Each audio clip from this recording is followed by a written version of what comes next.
Радио БОК представя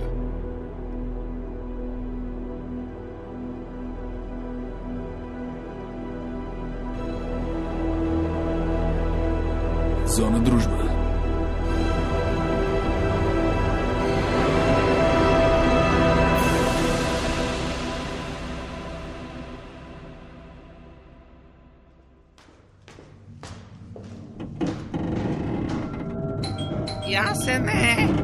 Ясене! Какви са тия звуци?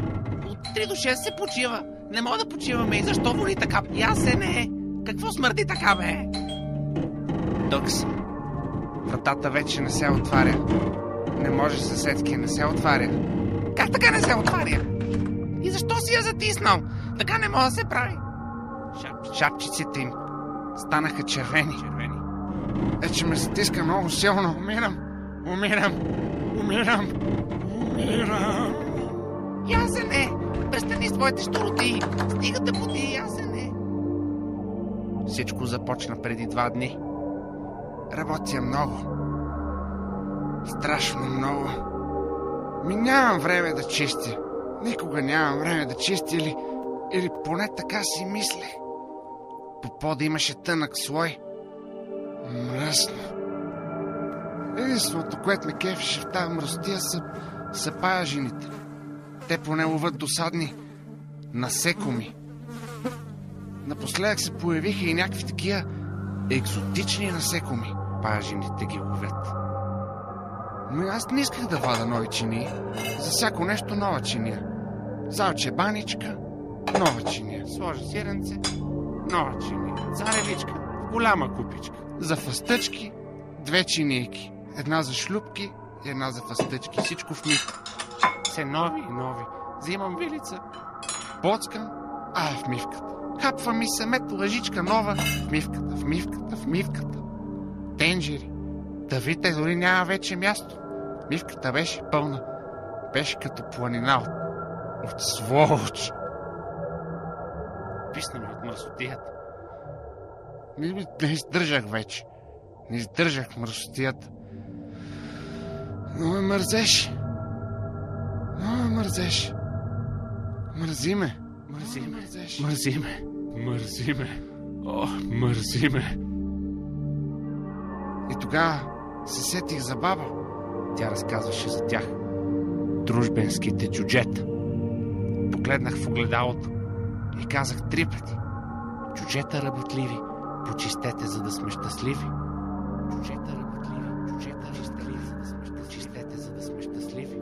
И заспах.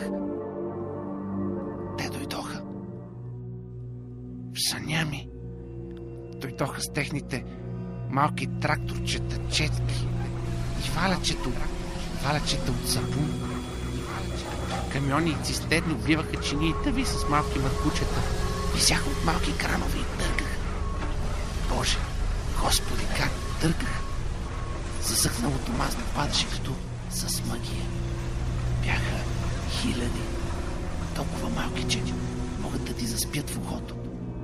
Имаха зелени шапчици.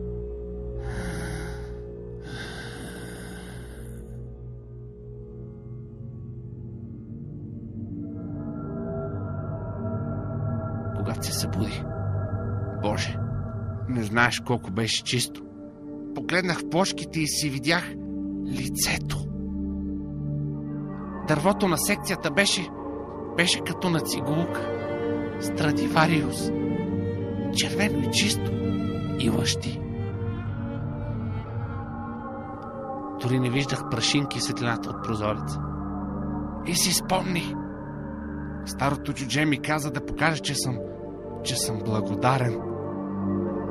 Ако друг ти носи чувалчето за дачки, дай му нещо сладко да те дачи. Дойдоха пак.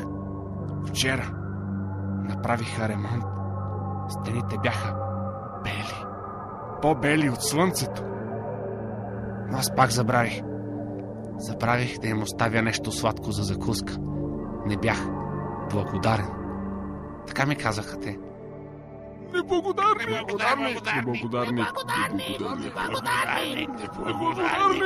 Неблагодарник! Шапчиците им станаха червени. Тогава всичко започна да пожълтява. Чините изхвърчаха от шкафовете целите. Сувус! Вече бяха мръсни още преди да се разбият около них. И от всякъде муха. По стените тръгна муха вестници. И вестници, и буфулци през прозорците, и всички ставаха хилесници. Повече буфулци. Всичко беше жълто и стана болище.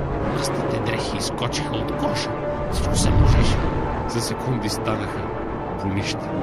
Затискаха ме. Затискат ме и сега. Затискаха ме. Ясене! Стига с твоите циркове, Ясене! Ясене!